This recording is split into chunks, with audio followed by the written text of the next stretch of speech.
Welcome to CAD Station. This is our MATLAB lecture, and today's lecture we are going to define how to write column matrix or column vector or the raw vector in MATLAB.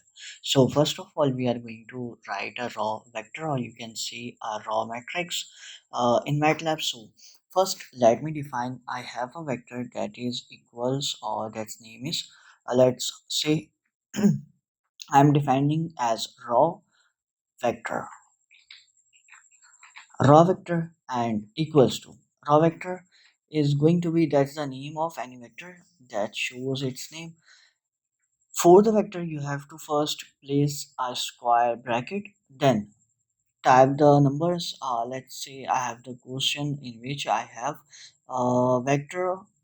First one is 45 braces space, 25 braces space, 68 and 9.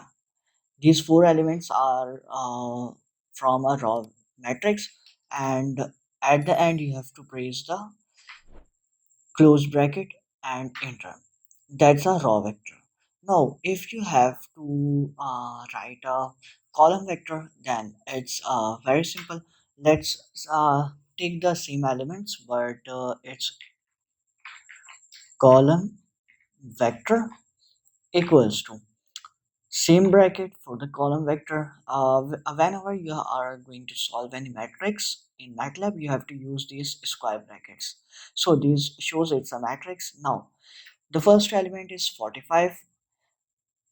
In the raw vector, we give the space in each element. But for the column vector, you have to use the semicolon. Next is 25, semicolon 68, and the 9.